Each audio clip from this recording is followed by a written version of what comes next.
So check that out. How many of you are familiar with Colonel Cooper and his color code of awareness? Some of you are? Just so you're aware, you are being filmed. So you are familiar with it. Let's talk about it. You don't want to be in the white. Why not? It's not showing situational awareness.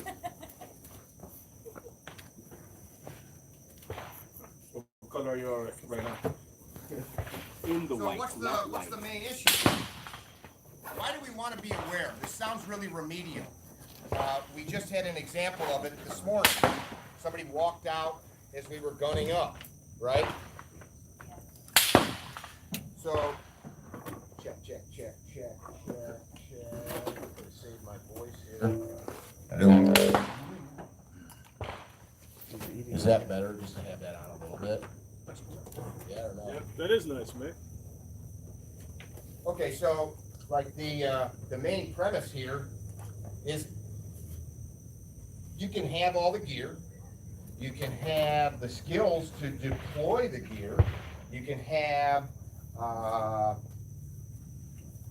all your badass friends, but if you don't take in the information that you need to, you don't have time to react. On the way down here this morning, Ben and I were talking, and Ben was telling me about the last class he came to down here. He's driving, you know, you're driving and you get in your mode. He noticed in side mirror and rear view mirror a flash. And what it was the dude driving behind him in the right lane ended up cutting across 3 or 4 lanes of traffic like at highway speed and almost slammed into the median and then came back the other way in a 4Runner and then rolled down the road. And he had, you know, like split seconds to see it, butthole puckering. Thankfully, he was in front of that driver and not behind him. But how would that have worked out, you know? Mm-hmm. So like that temporary lapse of paying attention can really cost you. Yep. We can't constantly and always take in information, and that's the problem. It burns you out. That's why you're tired after a long drive. You've taxed your brain. That's why pilots or truck drivers are not allowed to just work endless hours if you're doing a good job. So then how do you pay attention? It's learning to pay attention to the things that are out of place or the things that can hurt you. So on the road, pay attention to other cars, right? Pay attention to the curves, pay attention to the potholes. Yesterday there was a beautiful hawk sitting over here. Yeah. Yeah. All of the creatures that grew up here, live here, know what those fucking hawks look like, right? They know him, they see him, it's like that's trouble, and they disappear. You don't look at that hawk and watch mice or snakes cruising around. They see it and they're like, oh, time to go. So there's like, that's a clue. That's environmental. You live in the worst part of Miami versus live in northern Maine. You have different things to pay attention to. Get what I'm saying? Mm-hmm. You live in an area that's high crime, or you have your family with you. You have completely different parameters with which you can operate. So somebody said white is not the place to be. Eventually you will be in that condition. You'll be asleep in your bed. White meaning you cannot gather information. But what can you do to buy yourself this time that we're talking about to react? You can set up different parameters that will be if someone comes in, then alarm can go on. Yeah, exactly. So you got an alarm system, a dog, a fence, exterior light. Yeah, well, it's not even a deterrent. It's they might be deterrents, but what we're using them for is something to tell us. So if we translate those mechanical devices, or a string around your house with bells on it, right? Like a camping trick with bears. You can do that by looking here, there, farther away, right? So I got a habit that when I come, if this was a wall, before I just fucking step into like a hallway, I'm not being like a weirdo, but I'll take a quick peek before I shove my whole body into the space. Within reason. I'm in my house, I'm not pieing corners, but you get what I'm saying? You're in a place you don't know. I'm not just gonna just walk straight out. Same with driving. You wouldn't just drive straight out. How often do you catch somebody when you're driving? You watch like a pedestrian that just steps into traffic. That happens all the time. And I'm not even gonna blame it on the phone. It's a lot of times they just think, well, they'll stop. I don't trust anybody. All the motorcycle accidents that happen, a lot down here because people ride so often. Yeah. It's the motorist problem, but you have to be super aggressive. So again, what's our goal in all of it? Live a long, happy life. You know, let's go back to that premise. Why do we do all this training? Well, you might want to be a badass, right? You might think it's fun, you might think it's cool, but even if it's to win, it's because you want to keep living, because you like it, right? You enjoy breathing, seeing your kids grow up, going to swim meets, being late because you stayed up drinking, pleasuring yourself in hotel rooms, etc. Fair enough. But our goal then, what are you gonna say? Steel. I think he's actually coming to get that steel. Do you want to catch him real quick? Yeah. Please. Is the flash on my phone right now? No, I don't think so.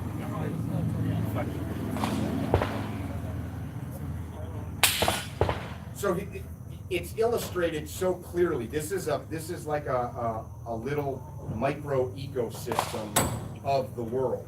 We've got a bunch of people that you don't know. We've got a bunch of hazards, right? Guns, things to trip over. You've got emotional issues, like I don't want to look less than being a tough man or woman. You've got I got a big Instagram account. I gotta produce. I gotta perform. I've got a fucking company that makes custom pistols, and I look like Jason Statham, but in reality, he wants to be me, right? And I gotta produce. I gotta perform. Those are self-imposed stresses. Wouldn't it be cool if you could just remove that? Like if every morning you woke up, like the earth piles stress on us, environmental stress, the stress of aging. What's that? Work. Well then, yeah, so then those are the ones we choose, our work, but then the emotional shit that we add to us, like that one, you can just immediately offload out of your wheelbarrow or backpack of stuff that you take on, right? Like if I drink and smoke, that's self-imposed. If I choose to exercise and get sleep, that's self-imposed. If I eat like shit or eat healthy, those are all self-regulating issues. So one you can immediately remove is the emotional aspect, meaning I'm not going to even let that part weigh me down. Which then, if you free up that part of your brain that's being loaded, how many of you yesterday when you were shooting at all weren't even paying attention to what was happening in front of you and you were really thinking about like, fuck man, just calm down. A couple of you, I guarantee, had that happen. But we all know you did. But what if you just stopped and said, this is a waste of energy, so I'm just gonna like snap out of that and get back to the sights. So that sights, that's the anchor. That's like, if we're talking psychology, that's your fucking anchor.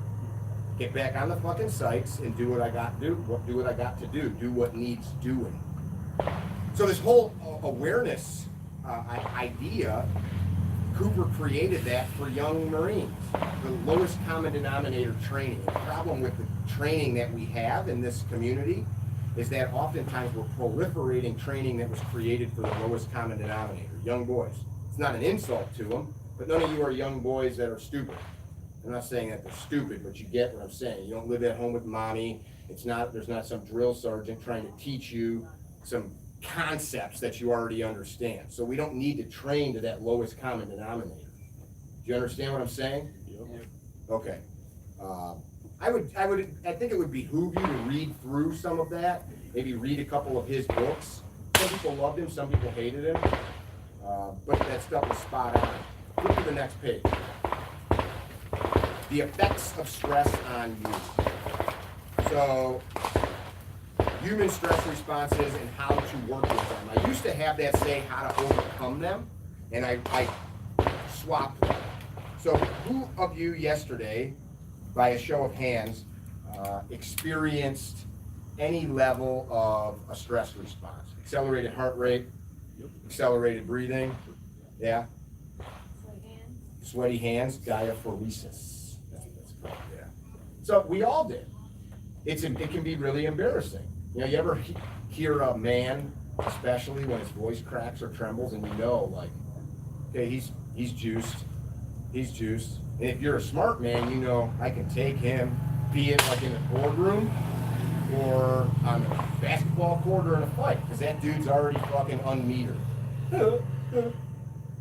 Hey man, get out of the way! You know what I'm talking about?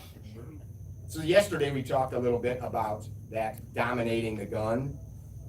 We're going to talk about these physical responses. So we've got auditory exclusion, tunnel vision, I'm reading your page there, tachypsychia, vasoconstriction, fight, flight, or freeze, which is a byproduct of those, and motor skill degradation.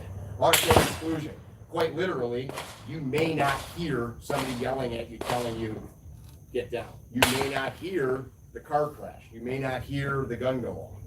Why? Why does that happen? Just stress. Your brain literally compartmentalizes data and says, don't need that. Can't handle that. Not can't handle it like it's too much. Can't handle it like I can't process that. I'm overloaded. That happened to any of you ever? You talk to people that were in shootings and ask them. That's what happens when you, like you said, shooting, basically, if you have been in a gunfight. Right. So ask guys that have been involved in gunfights. Not all of them will say it. Then you have, then when the cops approach you, you may have difficulties understanding the commands. Right. So let me get there. So the reason that we need to understand this stuff is what he's talking about, not from a legal standpoint, but you may not be able to rely on all of your senses. So right now, best case scenario. This is why I hate when I see comments online.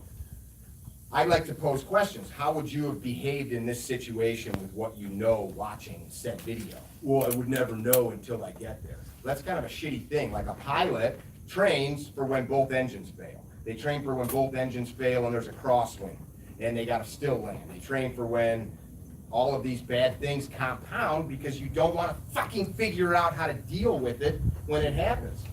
And how do you know how to train? Well, you go to the best information that we have available, right? So you go to guys like C. Durham and Paul Sharp and these dudes that have done all this stuff and say, okay, so what do we know from real life stuff?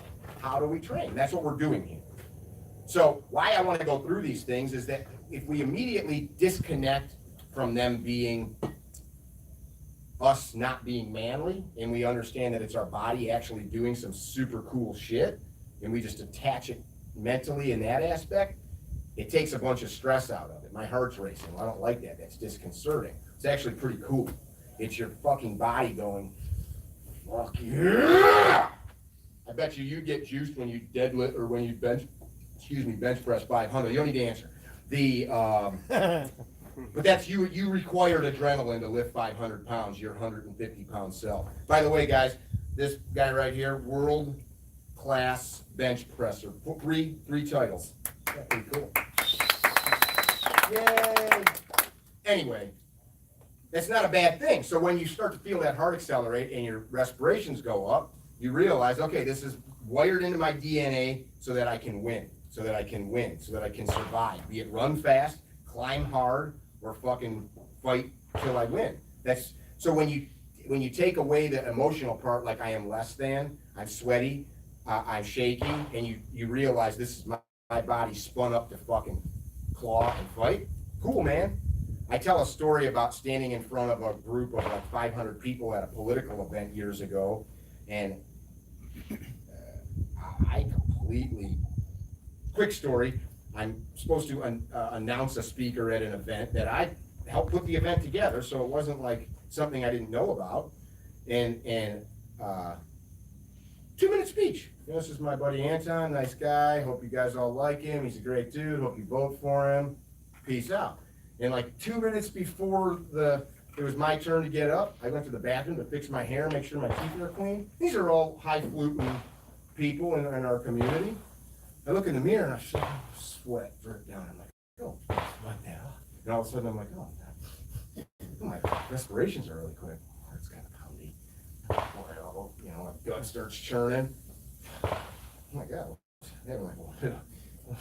And I'm sitting there like, geez, I don't feel good. I should just probably go home.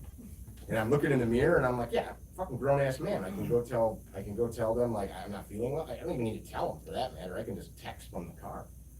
Fucking grown up. This isn't school. They can't make me do shit. And instantly I started to feel better. I'm gonna go home. I'm gonna watch some Netflix. I'm gonna have a couple beers. Get this fucking stupid tie off. It's joking me. and then I looked at myself and I'm like, then you'll always do that. You'll always fucking do that. And I went and talked for a couple minutes and it was fine.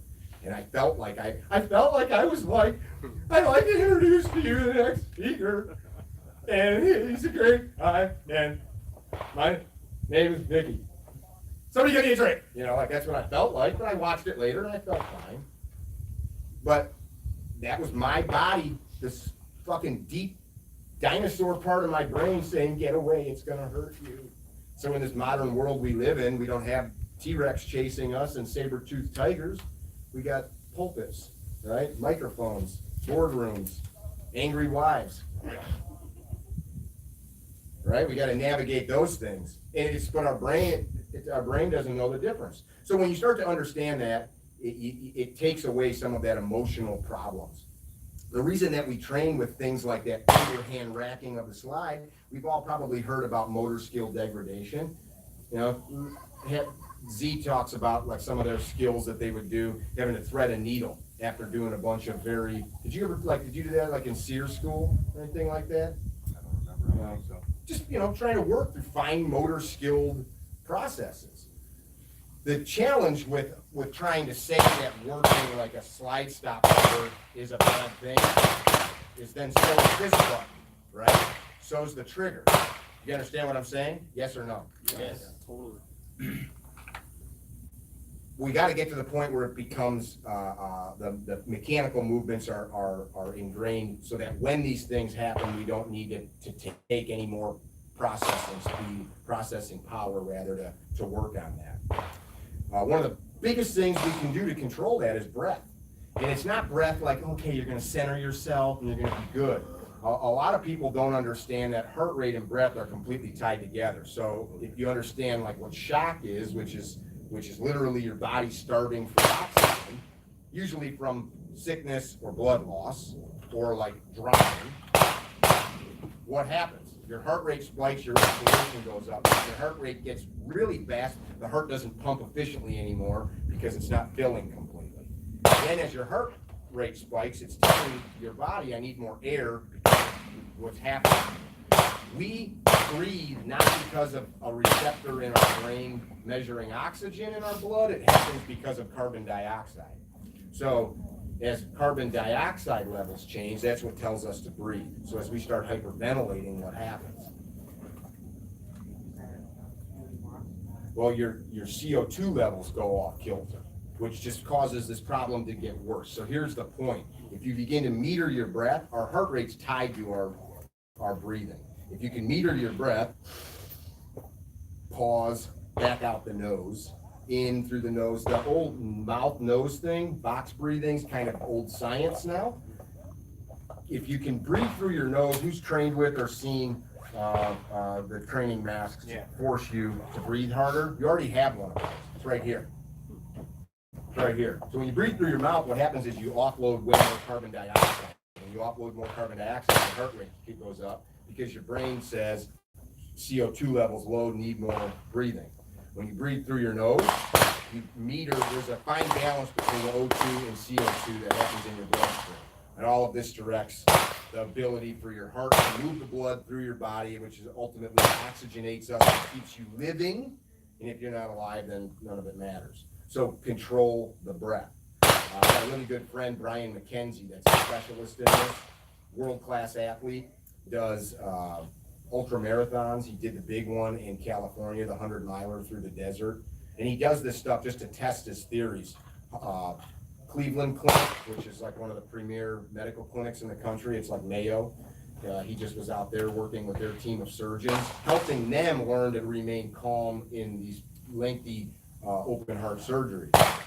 Stanford Medical University has validated all of his information. And basically, the long and the short my short version of his study is close your fucking mouth and breathe through your nose. Because, May I say something? no, you may not. Okay. Yeah, go ahead, but you have 4 seconds. 1, 2, 3, 4. But it's basically funny what you're saying because it's when not I- science, it's science. When I experienced in college, you need aggression. Different though, you're talking about a burst of energy for 2 seconds. We're not talking about homeostasis to keep your body oxygenated for lengths of time. You're talking about a burst of energy for 3 seconds. Different. It's totally different. Completely. We'll chat about that at lunchtime. So basically where I'm going with this is, as all of these things happen to us in different ways, you will be losing your ability to function. Where we have all of these faculties here at your disposal, which is why we got to ingrain really good skills. Not all of you will experience tunnel vision. Not all of you will experience auditory exclusion. Vasoconstriction, what does that mean? Anybody? Blood vessels tightening. Yeah, so our body we have peripheral vasoconstriction because we need the blood here to keep the brain and heart oxygenated, the lungs oxygenated, and our core systems, the parasympathetic nervous system, so your digestion can cease. Some people will evacuate, meaning they will shit and piss themselves because their body is like, we gotta go. That's why like a little doggy that gets scared might piss on the floor, right? In that vasoconstriction, what happens when you lower blood oxygenation to your feet and hands? Yeah, they get tingly, they don't work as well. So that's where this idea of grasping these large motor movements like that overhand grip on the slide become doctrine. Does that make sense? Totally. Tachypsychia, who knows what that one means? So there's like the compression or distortion of time and space. Perfect. Who's seen like one of the recent Spider-Man or superhero movies where superhero sees the bullet fly by, you know? Or like a movie where they show like a person in a car crash and like all the shit, like the car lifts up out of like the change jar and then it goes back to real time and the car tumbles and smashes. That is tachypsychia, where people say like, or the reverse, that terrible dream you have where you're trying to like make it happen. Let's touch on this. Think about this. Where's my stoners? Not one of you want to admit it? There you go. Juan took one for the team. None of you have ever experienced, including myself, right now. None of us have ever experienced exactly right now. Think about that for a second, what I'm saying. And you're like, what the fuck are you talking about? So what I just said happened about a quarter of a second. By the time you heard it, and your ear sent it to your brain, and then your brain said it was now, it was already a quarter second ago. We're all living and experiencing our reality about a quarter of a second in the past, or so. Your brain processes information in like these 0.2 of a second to quarter of a second bites. Why that's important is if we experience this tachypsychia, your ability to perceive doesn't change. Raindrops falling on you, if you perceive them or not, they're still hitting you. Bullets hitting you, your ability to perceive them, they're still hitting you. Your ability to move and such and process real time versus your perception of time can be a big problem. We'll talk more about that today. I personally think there are plenty of humans that tap into that. A boxer, you ever watch like an excellent boxer and you're like, how the fuck did that guy slip that punch? Or continue to slip them? Roy Jones Jr., Google him and watch like him working out or boxing. This dude, literally like 2 of us could try to punch this dude and he'd just be like, you ever watch him? Anybody? Or like even Muhammad Ali, you know? Mayweather for that matter. Yeah, Mayweather too. You watch a great boxer like that. Now look, part of it is definitely that they train to be able to do that. But some of us, no matter how much we train, are not going to perceive time like they do. A major league shortstop? Anybody play baseball? No? Okay, how about any of you ever gone to play Little League? Yeah. Or go to a batting cage?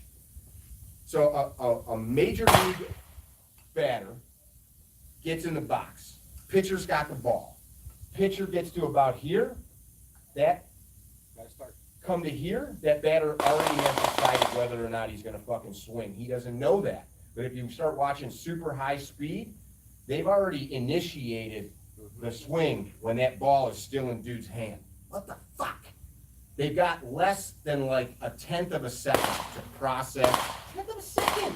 Your eyes blink slower than that for them to decide if they're gonna swing or not. Then not only to decide, they've still gotta hit the fucking thing that's going 100 miles an hour. And it's as big as my left testicle. You know what I'm saying? Jeez. Yeah, yeah. So then that ball comes off the bat and it goes towards the shortstop at 120 miles an hour. The crack of the bat, dude already moves and scoops that ball, and you're like, what? How did he do that? One of us went out there, you know, to bounce off your chest and stop your heart, knock some teeth out, right? How are they doing that? Yes, some of it's training.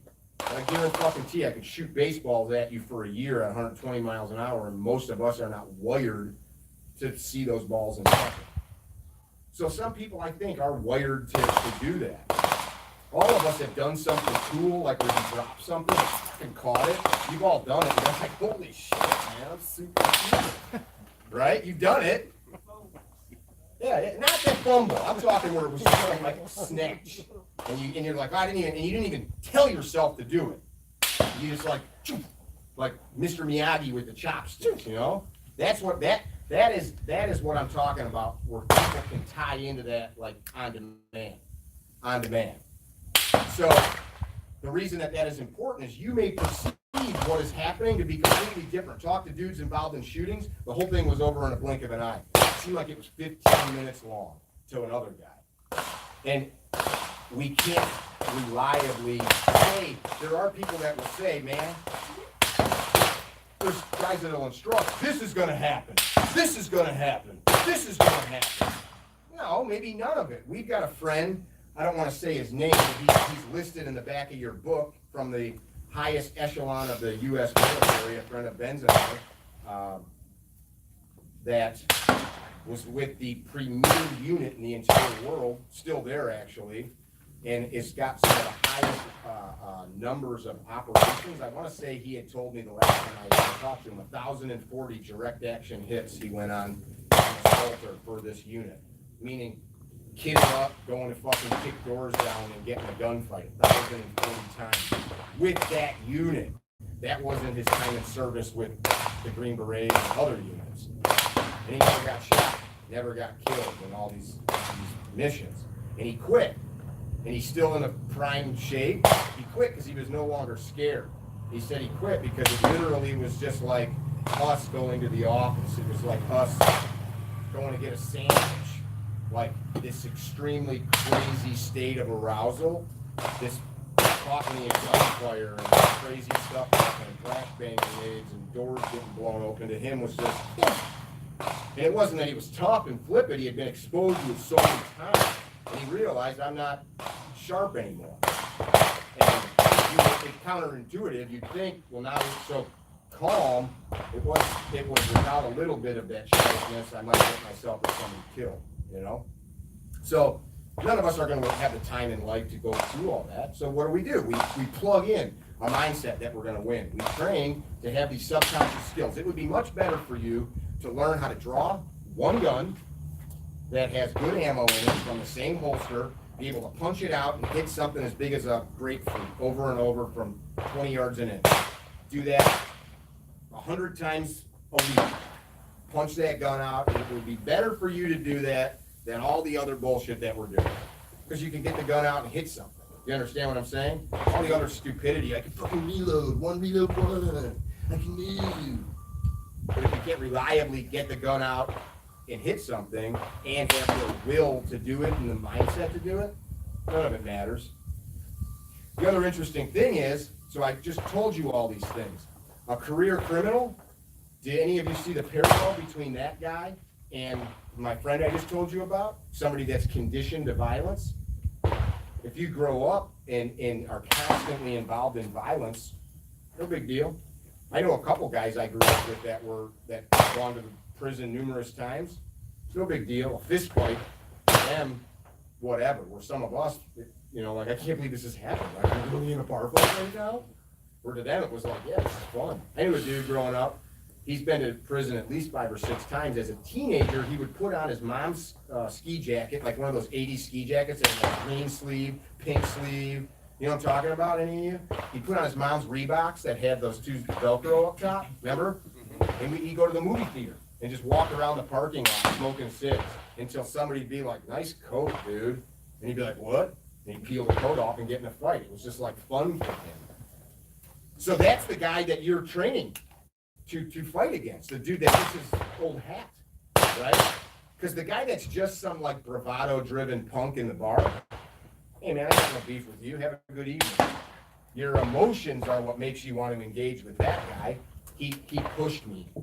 I'm gonna be less than if I walk away. And we hear like a bigger man always walks away, right? Fuck yeah, I wanna be right, I wanna be the tough. All of you see that, right? Which comes back to this emotional control, emotional intelligence. Why am I feeling this way? Why do I feel like I want to win? Why do I feel like I want to turn and say, fuck you? Because it's going to make you feel like you're the man, you're the big buck, you're the ram, swinging dick, etc. You dig? So we have to be able to recognize the physical things happening in our body, and they're different for everybody. I get adrenaline dumps sometimes when I see a text message from certain people, because I know that it's them trying to like initiate some kind of fucking stupid verbal altercation with me, and I'll just like, some of them I won't even read. Or like it's like a family member or something. I got a guy that tries to like goad me online, and it's not like I lose my shit, but I feel, I'll start to feel the pulse go from like 68 to like 75, and if I feed into it, I'll feel like a little tingle in my head. You know what I'm talking about? You feel your breath, like a little quickening of your breath, and then no, I'm getting aggressive. Yeah. I mean that might be it, or just whatever. Like we all have triggers. Somebody cuts you off. As soon as you realize that response, this is not a saber-toothed tiger trying to kill you. This is not that guy. That part you can take away, but then you recognize the threat. I was at a Mission 22 event. If you don't know who they are, look them up. Tom Spooner, another American hero, founded the organization. You guys all know what Mission 22 is? You should look them up and buy one of their t-shirts to donate some funds.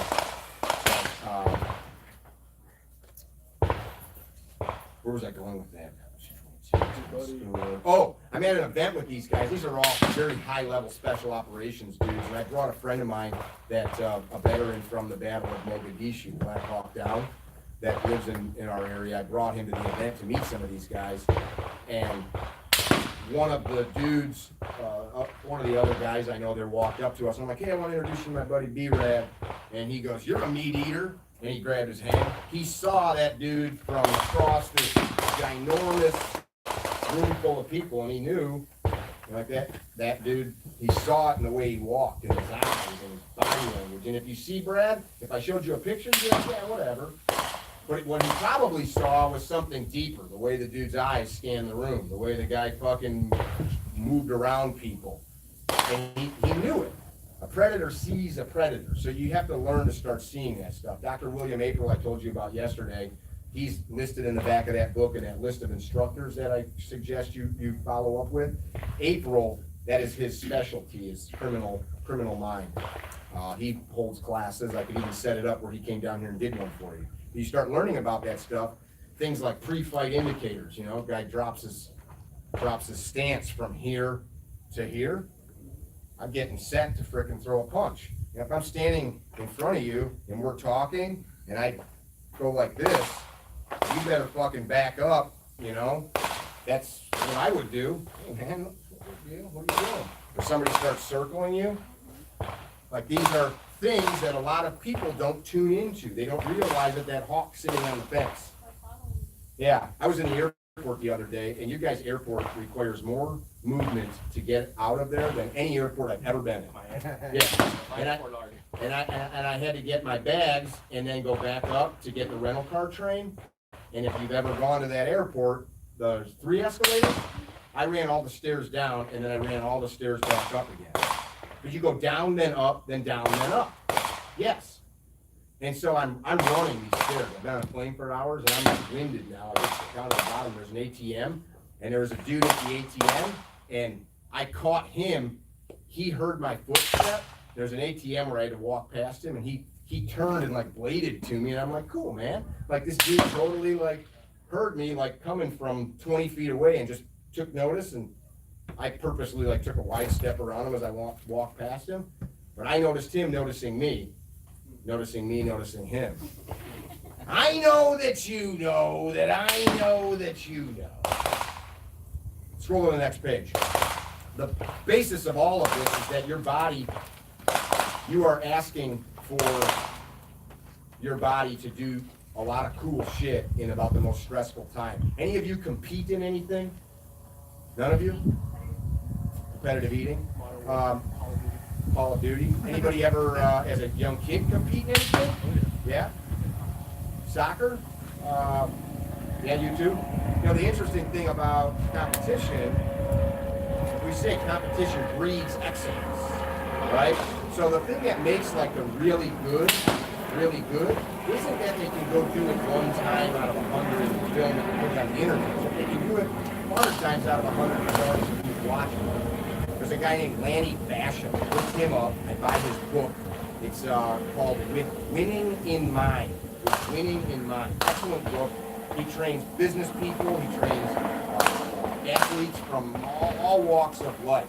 Lanny was an Olympic rifle shooter, like the lay prone, you know, with the big thing on your arm, small bore. I think like 50 meter, where like I'm talking like the rounds are going through the same hole. Gold medals.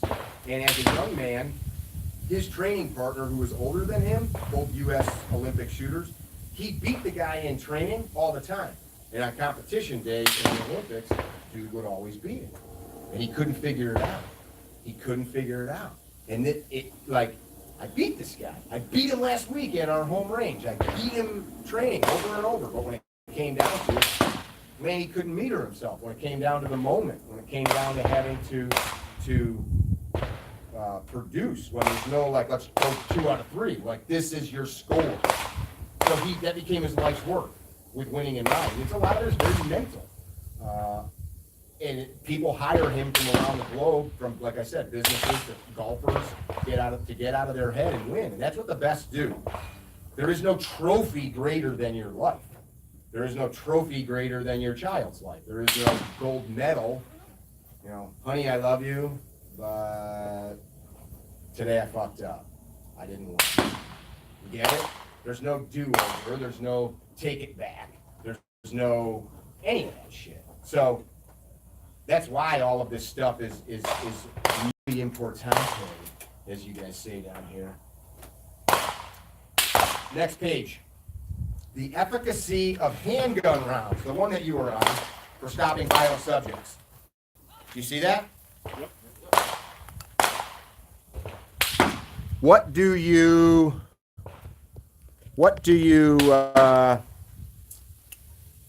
perceive about your ammo and its ability, the stuff that you got in your gun, to stop a bad guy? Let's talk about that a little bit. Just like yesterday, we're going to finish up this conversation, and then we're going to get to shooting. Talk about it. What do you guys carry? What ammo do you carry in your gun? Hydra shot, spear gold dot, what else? Super Bell, critical defense. What are those rounds supposed to do? What do we want? Stopping power? Help us win the fight. So you're talking from like a global view. So he says make a biggest cavity. All right, so what and how does a bullet stop a human? That's right in front of you. Depends where you hit it. Read it, it's right in front of you. What and how does a bullet stop a human? Read me number 1, right there. So what is CNS? Yeah, so we've got the most lethal part of a person's body to get hit in is right there, where your brain and spine connect. That's where all the motor movement comes from. If somebody gets in an accident and that gets crushed, that's bad. Well, what if somebody's not facing you? Oh, yeah. Yeah, so the problem is that's about that big. That's about that big.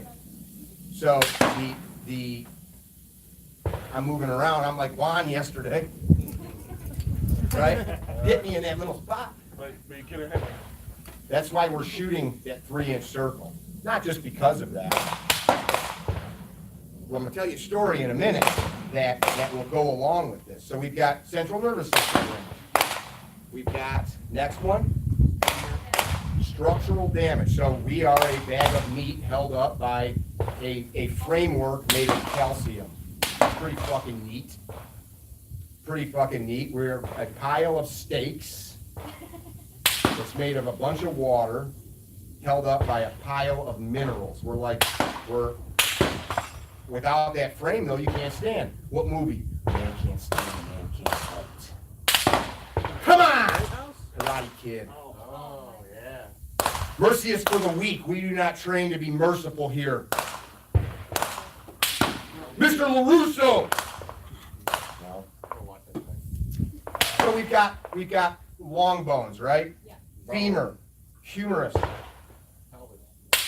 The pelvis is a huge bone, not only because its ability to support you, but if it's broken, you got massive blood loss. If you break a bone, you're bleeding. Did you know that? So if you break a femur, or if you break both your legs, you can get to death just from those broken bones. Pretty interesting. Problem with blood loss, which is the next one. Read it. Exsanguination, fancy word for bleeding to death. So we have blood for what purpose? It carries oxygen. We need oxygen, which is about the coolest process in the world for aerobic activity. So we can burn it with this fire of meat. I got a little electrical sparks, all these cells that are burning oxygen and glucose to make ATP so that I can fucking live. That's pretty freaking radical. And if all that fluid or enough of it leaks out, you don't have any more oxygen and the fire goes out. That takes time though. That takes time. So if I'm on the ground bleeding to death, what can I still do? Anybody hunt deer, pigs? So I've shot deer and they go, whoop. And I've shot deer where both their lungs and heart were gone, and they ran 100 yards up a hillside, jumping over fences. They just didn't know they were dead yet. You know? You have the ability to continue to fight through that. We use these physical actions because demoralization is not reliable. What do I mean by that? Get on the ground, motherfucker, or I'll shoot you. And you might say, no. Who tells you when to quit? I do. So who tells the bad guy when to quit? You do. Yeah, now, again, we can drive him to that point. Yeah, we can drive him to that decision sooner. I'm gonna help you get to that decision, motherfucker. But that's what works. I got a podcast up, a former student of ours, great dude, former Navy guy. One night, imagine you are in his home, lives in, he was in Louisiana, I believe. That's the driveway right here, and that's the street. He's inside where you guys are, just it's a small new ranch house, so drywall, studs, vinyl siding, you know, not some thick wall structure. His wife is in the bedroom here sleeping, and there's the garage, and there's the driveway, and there's the street. He's here, and he starts hearing, and looks out the window, and there's a dude, his truck's parked right here in the driveway, and there's a dude out there fucking beating the shit out of his truck. Whoa! Just going to town. He's like, what the hell? And the instant thing he thought about is that guy's like 7 feet from his wife, through a wall, which is sheetrock and vinyl siding, which you could put your foot through the whole thing, right? So he grabs his pistol, SIG 357 round, and cracks the door open and was like, hey, what are you doing? And the dude's like, looks at him, and he's just beating the shit out of the hood and fenders and stuff. And he realizes there's something not right here. So he's like, I'm calling the cops. And the guy's like, and he's screaming about like a girl. And what we realized later is he thought he was at his girlfriend's lover's house. And so he steps out on the porch, And he's like, dude, get the fuck out of here, man. You're not supposed to be here. I'm calling the police. And in like 3 seconds, guy got all the way to here and was gonna take that gun away from him. He started shooting it. Like it happened that quick. He's like, I should have shot him sooner. He put 7 rounds of that 357. And then, dude, he said, step back, and just kind of like did like a, and just kind of like slowly hunkered down. You know, like all right there. That's a hot round. That's a 40 cal, neck down to like a 9mm, cooking fast. I think they were Gold Dot or Winchester duty rounds. But the dude didn't like, you know, collapse. But he was already on the gun. And it didn't make him fall backwards. He said the dude didn't wince, didn't do nothing. And he's hitting him with these rounds, and he's just kind of like still there fighting for the gun. It's not like we see in movies. It can be. It surely can be, but it's not reliable. How many rounds does it take? How many does it take? As many as it takes. That's why we don't do this. Boom! Boom! What are we looking for? What does that mean? Assessing? Yeah, you have to pay attention to what's happening. You have to pay attention. It can't just be a cursory look. You have to start to tell yourself, I see, and mentally dominating the space in front of me. Yes?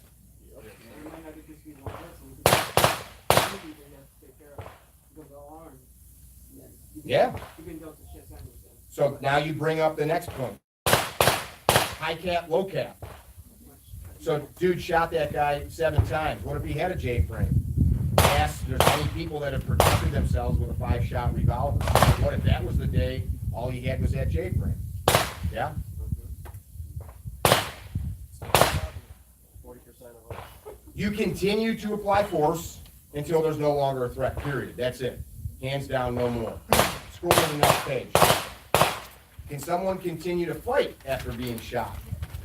So we've got a couple great videos with our friend Jared Reston. He's a SWAT cop up in Jacksonville. He's a great dude.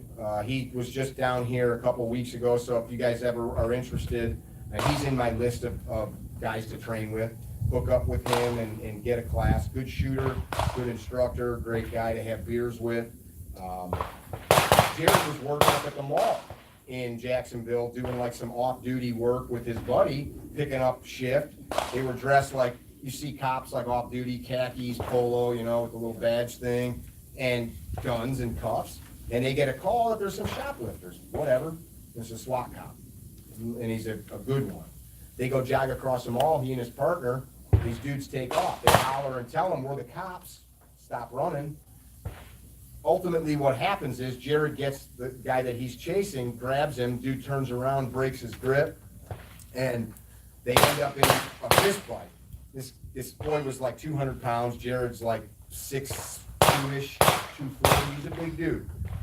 And they end up in a fist fight, and as Jared tells the story, he's like, yeah man, it was a good fight. I'm giving him knees, I'm giving him elbows, I'm trying to pull a hoodie up over his head, and they're fighting. And what had happened is they're outside a mall, you got the retention ponds outside a mall, so they're basically like this with the berm. Check out. So the retention pond now has got them below the parking lots and everything, so nobody sees that. What's that? You ain't afraid of gunfire? No, they grew up here. So he's conditioned to violence. Yeah. So this fist fight's going on, and he's trying to get this dude down to the ground. At one point, he tried to tase him before this fist fight happened, and his taser didn't work. So he reholstered the taser. All of a sudden, during this fist fight, he gets walloped and is on the ground thinking like, man, that fucker hit me good. As he's thinking this, though, he feels his teeth folded back into his mouth. He didn't punch him. He produced a .45 and shot him right there, and it exited out his neck. So it blew his mandible in half. He's bleeding out. Now he's in trouble. And he kind of comes to with dude over him, shooting him, murdering him. He draws his pistol, and they get into a gunfight, which lasted just a couple of seconds. Jared shot him, I think, 13 times. And as he's doing it, he describes that it's like when he would shoot his kids with a water gun, and the kid's like, "Ah, no, Dad."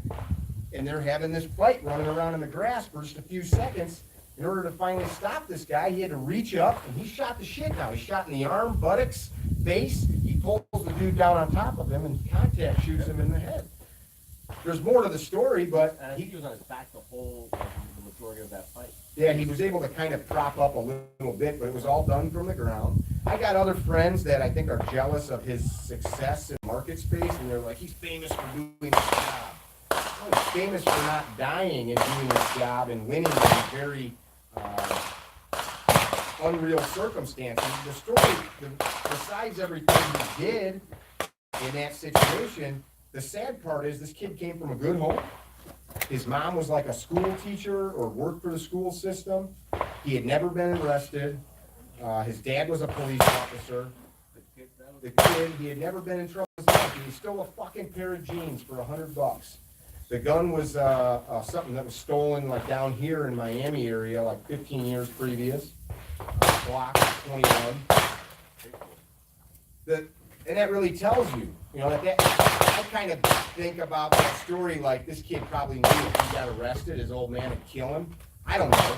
You don't know like how somebody goes from being a good person to a bad, but to go from being a couple years before that, he's a kid going to high school, now you're trying to murder a cop.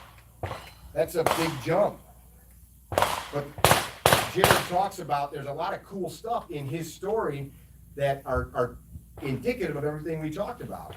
He had a conversation in his head about telling his kids he was going to be home as this fight's ensuing. Our brains are powerful computers. He picked up on some of those things like the dude's shirt popping as the rounds were going through him, looking at his wince. There's a lot of stuff that happened in that little bit of time, and at the end of it, there's a picture of him in the back of a ambulance doing a thumbs up, wrapped up with a Q-tip. Back on duty, working, family. It's a good story. It's a good story that I'm sure he probably sleeps and dreams of. I can't speak for him, but it took him shooting the dude in the head to stop it. So we cannot train and think 2 rounds, 5 rounds. It's when it's done. Scroll to the next page. Yeah. Yeah. So this next page, tactics versus marksmanship. Got it, bro. This is now we're going to start to tie in the things that we did yesterday, and we're going to start to talk more about winning a fight. Cover versus concealment. What's the difference? So if I hide under a blanket, you don't see me, but the blanket doesn't protect me unless it's made of Kevlar. Yeah? That was a bit of a joke. Cover versus concealment. So we're going to start talking about that today. What if everybody always says, move to cover. What if there isn't any? What if you are in the middle of an empty parking lot? You may have to fight from where you stand. Z likes to say, this is my cover. Not some stupid bullshit. Not like, this is my safety. This is my cover. You will hide behind a bunch of bullets hitting you in the face. At the very least, it will make that person have to reorient to you. Now they are defensive rather than offensive. That's a mindset. Moving off that line of force. Arrows, bullets, baseballs, rocks, they fly in somewhat of a straight line. The Angelina Jolie movie? That's not real, right? So don't be where the bullet was or where it will be. Tracking an adversary. This used to be the norm. Well, it was by some. Boom, boom, boom. And I actually used to teach that because the guys that were teaching it, there's a lot of sense to it. I no longer teach it. And I'm going to touch on that. There's nothing wrong with training that. I guarantee that you're going to be looking at whoever it is you're probably fucking shooting. The problem with tracking targets to the ground is what if the target's on top of that Connex? What if you're in an elevated position? What if a lot of things? What if the target's moving laterally? You have to just train yourself to be aware. Final sight picture, trigger prep. This is like, we're starting to add in nuances. You have to be a thinker. You can't just program in these things and think you're gonna be winning. The thing about the final sight picture is the same thing. Stay on your sights, pay attention. Now, if you see somebody's head explode, not to be graphic, in righteous violence, you protecting yourself, and they slump to the floor, you probably don't need to be like, final sight picture! But if you do, is that the end of the world? You won, right? You won. Stress management. Some of the stuff we were talking about earlier, scanning and assessing, not range BS, not boom, boom. Not range BS, paying attention. I saw that hawk before any one of you did, because I am an expert in scanning. That's the douchiest thing I may say all day. But you pay attention. You see things like that. I like birds. I noticed it. Whatever. Get off my back. But you pay attention. When I saw you walk out in front of them, that was one of those things. One thing doesn't belong here. Which one isn't the same? Do. Remember that song? Some of you too young for Sesame Street? That makes me sick. Who remembers that song? It was awesome. I can't believe you're not singing it right now. But you see that, you pay attention to that. So it's this. These are all really simple, tied together concepts, and I'm trying to hit them from 3 or 4 points. If you can't pay attention that I shouldn't walk out here, or why is he walking out here, you're probably also not going to see the guy that crossed the street and is coming up behind you. If you can't do it here, who's heard how you do one thing, you do everything? I kind of agree with that. I kind of don't. Did I touch on that yesterday? I mean, if you got a buddy that's office is a huge mess, his fucking garage is a huge mess, his apartment's a huge mess, his relationships are probably huge messes, his accounts at the bank are probably huge messes. You understand? Although I know some super successful guys that have messy offices. I know some super successful guys or gals that are mad lunatics about other things in life. But if you can't do it here, you're not going to all of a sudden go do it.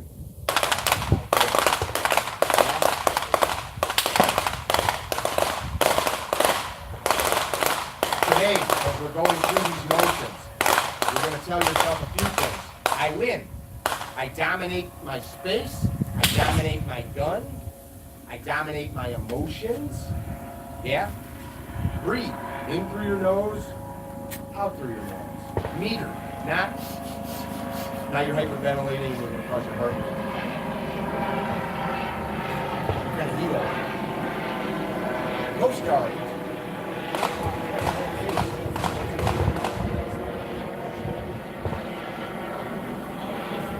Who wins? I do. Who dominates your gun? I do. Who dominates your space? You guys are like, I do? I do? I fucking do. I don't need you to tell me that. It's why sometimes when I'm talking and somebody tries to like make a point over me, I know what I'm about to say. I don't need anybody to say it for me. I'm a grown-ass man. I can order my own lunch. Ha ha ha ha. You get what I'm saying?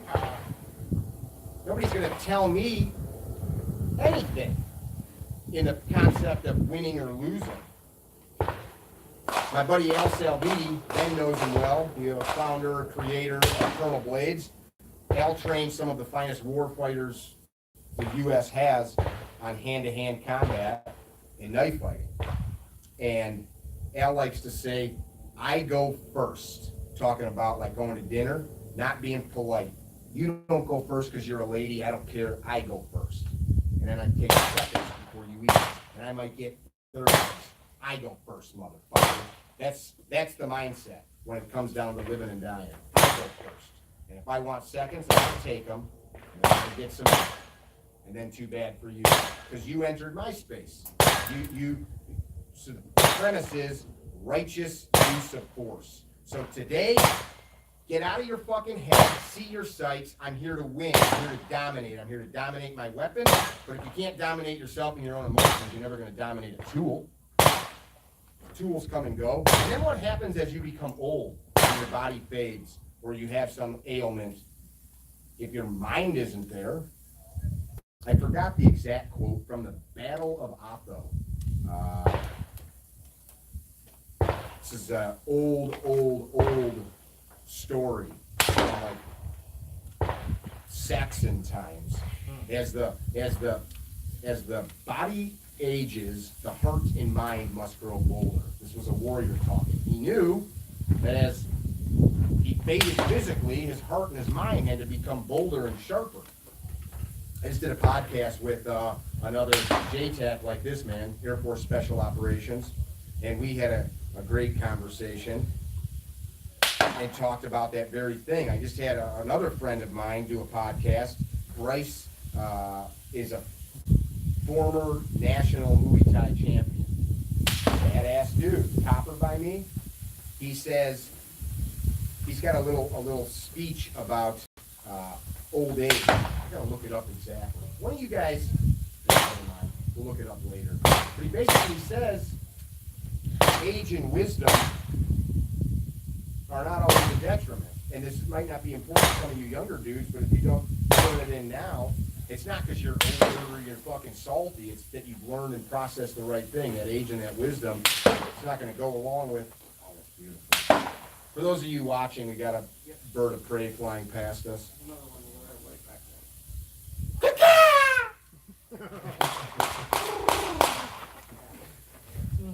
You okay? Me to hose you down? So here's what we're going to do. Today, the training is going to consist of where we left off yesterday, while shooting, applying judicious and accurate rounds to targets. We're going to start to work on target discretion. I've got a couple really high quality lasers that I'm going to use to designate targets for certain drills. And you'll have to draw and chase that laser, meaning wherever that laser lights up a target, you'll have to hit it. When the laser goes away, you may have to stop shooting because the threat we will simulate is gone. What's the fastest way for you to process stimuli and get it to your brain to the point that you are cognizant of something you're taking in? Hearing or sight? Sight. Hearing. So hearing's about twice as fast, which is why we're using sight. So like we train a lot with a whistle, a beep. It's about twice as fast for you to process this. It's less information. Just think like on your phone, you take an audio file versus a video file. It's less information. So we're going to use visual stimulus because it's slower. Why is this important? He kept shooting after that man was down. He kept shooting because by the time the guy stopped, it took him 2 or 3 or 4 seconds to, not even, took him a quarter of a second to process. That's time to get another round or two out of the gun. You tracking? Why is this important? Because after you are involved in some type of violence and they find out that as that guy turned and shooting at you, you lit him up in the back. Or the guy turned to run away. How fast, if you were shooting at me, if Robert was shooting at me right now, and we were engaged in some kind of violence and I dropped my gun, or just turned, how fast do you think it takes me to turn?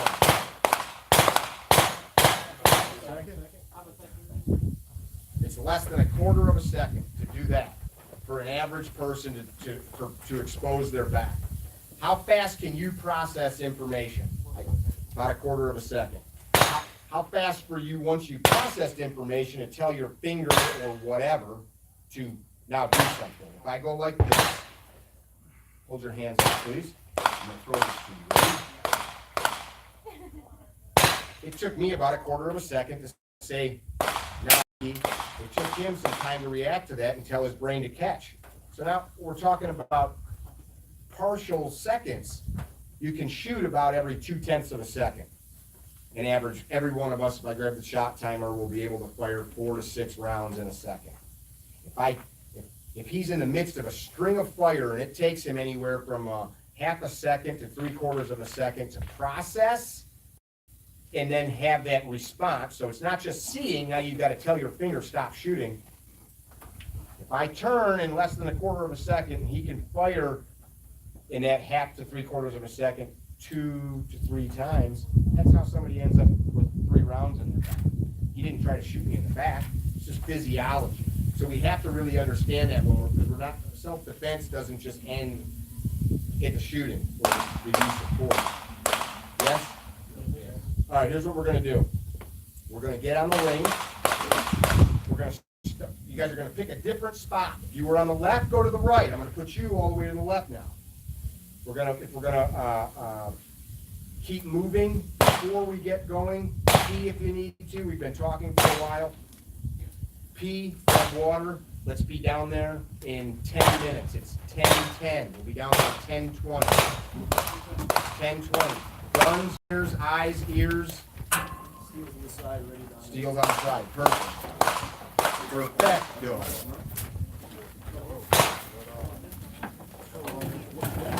You guys, so what we're gonna do here is run the training today. I'll probably, I don't know, I'm gonna see how this is uploading if the file's okay, but we may still continue to let you watch for a little while. That's the beginning brief on day 2 here, and then the rest of the day is going to be spent on the range. These guys will shoot anywhere from 400 to 500 rounds today. We're going to be working on moving and shooting from diminished positions, getting up and working, engaging multiple targets, engaging multiple targets at multiple distances, and of course, doing it all safely and effectively and ingraining really good skills. So I appreciate you guys watching. MakingCarryTrainer.com. All good guys out here. We're in Homestead, Florida, at Homestead Training Range. Great spot if you're in South Florida. And coming from Chicago, this is pretty sweet. Be well.